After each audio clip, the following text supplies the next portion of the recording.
It's been 2 days since deadly storms ripped through Cottonwood. Tonight, the cleanup and road to recovery continues, and it's a long one, but so far it's been a community effort. News 4's Jacqueline Lambert joins us live in the studio. Jacqueline, how are people stepping in to help these storm victims?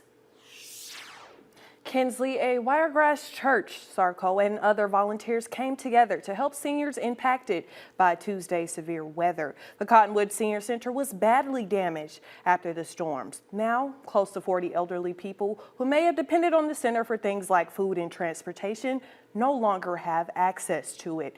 Union Hill Baptist Church in Cottonwood opened its doors to serve as a meal distribution hub. Meals were provided by Sarcoa, while community members donated non-perishable food items and toiletries for those in need.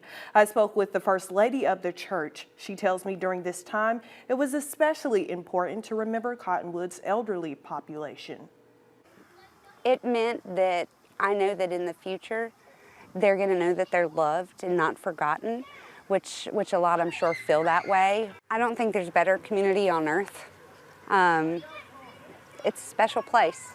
We love each other. Volunteers also delivered meals and essentials to low-income or homebound seniors. Kinsley? Jacqueline Lambert, thank you for sharing that light amidst all this devastation.